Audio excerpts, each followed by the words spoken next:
સ્થાનિક સ્વરાજની ચૂંટણીનું આવતીકાલે મતદાન કુલ 2178 બેઠક પર સ્થાનિક સ્વરાજની ચૂંટણીનો જંગ જામશે 2178 બેઠક પર 5084 ઉમેદવાર મેદાને છે 18મી ફેબ્રુઆરીએ પરિણામ આવશે કુલ 213 બેઠક પર બિનહરીફ ઉમેદવાર જાહેર કરાયા 68 નગરપાલિકાની 1916 બેઠક પર ચૂંટણી જામવાની છે 68 નગરપાલિકાની 190 બેઠક બિનહરીફ જાહેર થઈ ગઈ છે જ્યારે 68 નગરપાલિકાની 1276 બેઠક પર 4475 ઉમેદવારો મેદાનમાં છે એએમસી એસએમસી ભાવનગરમાં એક બેઠક પેટા ચૂંટણીનું આયોજન નગરપાલિકાની 21 બેઠક પર પેટા ચૂંટણી જિલ્લા પંચાયતની 9 બેઠક પર પેટા ચૂંટણીનો જંગ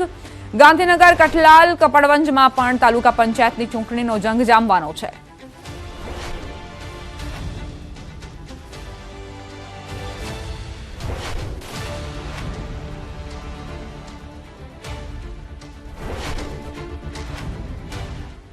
સંવાદદાતા ગૌતમ લાઈવ જોડાઈ ગયા છે તેમની પાસેથી જાણકારી લઈએ ગૌતમ સ્થાનિક સ્વરાજનો જંગ ગણતરીના કલાકો બાકી મતદાનને શું વિગતો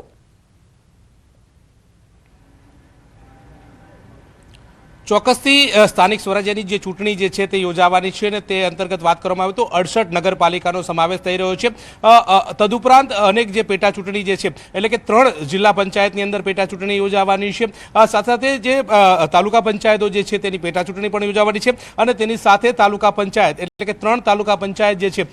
તેમાં પણ ચૂંટણી યોજાવાની છે એટલે કે કઠલાલ કપડવંજ અને ગાંધીનગર તાલુકા પંચાયત જે છે તેનો સમાવેશ થઈ રહ્યો છે અને તેમાં આ ચૂંટણી યોજાવાની છે હવે ગણતરીના કલાકો જે છે તે બાકી છે અને ત્યારબાદ આવતીકાલે સવારથી જ મતદાનની જે છે તે શરૂઆત થવાની છે અત્યારે હાલ મહત્વની વાત કરવામાં આવે તો ઈવીએમ ડિસ્પેચ જે છે તેની કામગીરી જે છે તે કરવામાં આવી રહી છે અને ઈવીએમ જે છે તે આજે સાંજ સુધીમાં પહોંચી જશે કાલે સવારમાં વહેલી સવારથી મતદાન પ્રક્રિયા જે છે તે આરંભવાની છે કહી શકાય કે સ્થાનિક સ્વરાજ્યની ચૂંટણી જે છે તેમાં 68 નગરપાલિકાનો સમાવેશ થઈ રહ્યો છે અને 68 નગરપાલિકા અંતર્ગત 5000 થી પણ વધારે ઉમેદવારો જે છે તે મેદાને હોવાની બાબતો જે છે તે પ્રાપ્ત થઈ રહી છે એટલે કે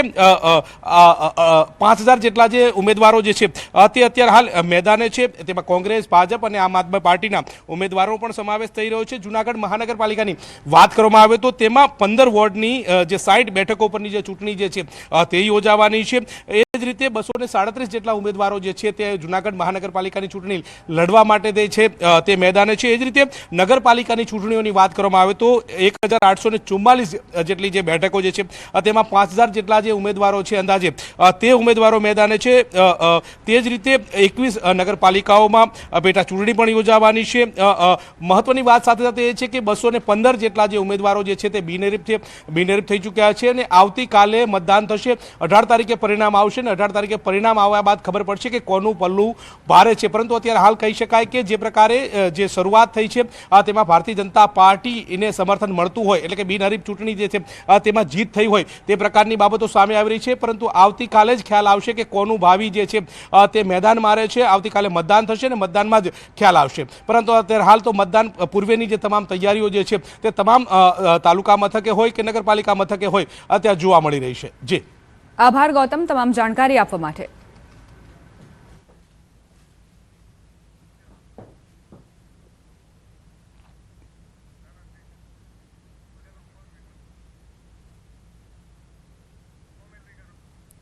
તો સ્થાનિક સ્વરાજની ચૂંટણી યોજાવાની છે 16 તારીખે જ્યારે મતદાન થશે તે દરમિયાન તમામ બંદોબસ્ત પણ ગોઠવી દેવામાં આવ્યો છે 18 તારીખે ચૂંટણીના પરિણામ આવશે સ્થાનિક સ્વરાજની ચૂંટણી યોજાવાની છે કોઈપણ અનિચ્છનીય ઘટના ન બને તે માટે પોલીસ દ્વારા ફ્લેગ માર્ચ યોજવામાં આવી સંવેદનશીલ વિસ્તારોમાં એસઆરપી જવાનોને સાથે રાખીને ફૂટ માર્ચ કરવામાં આવ્યું ઝાંઝરડા ચોકડી ઝાલારોપા સુખનાથ ચોક મજેવડી ગેટ લીરબાઈપરા ખાડિયા વિસ્તાર જેવા સંવેદનશીલ વિસ્તારોમાં ફૂટ માર્ચ અને ફ્લેગ માર્ચ યોજાઈ સાથે જ સીસીટીવી કેમેરા દ્વારા પણ સતત નજર રાખવામાં આવી રહી છે તો આ તરફ વાંકાનેર પોલીસ વિભાગ દ્વારા ફ્લેગ માર્ચનું આયોજન કરાયું કાયદો વ્યવસ્થાની પરિસ્થિતિ જળવાઈ રહે તેમાં ચૂંટણી શાંતિપૂર્ણ માહોલમાં સંપન્ન થાય તે અનુસંધાને વાંકાનેર શહેરમાં નગરપાલિકાના અલગ અલગ વોર્ડ ચંદ્રપુર ગામ તેમજ ભાટિયા સોસાયટી ખાતે મુખ્ય માર્ગો પર ફૂટ પેટ્રોલિંગ કરાયું બીજી તરફ સુરેન્દ્રનગર નવસારી સહિતમાં ફ્લેગ માર્ચ યોજવામાં આવ્યું હતું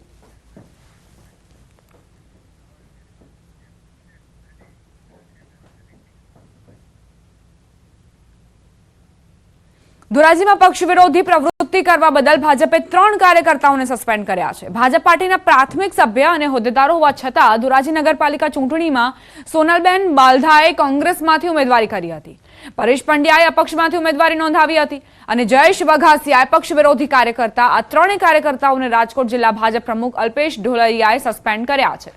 ભારતીય જનતા પાર્ટીના તમામ હોદ્દા પરથી 6 વર્ષ માટે સસ્પેન્ડ કરાતા ખળભળાટ મચી ગયો.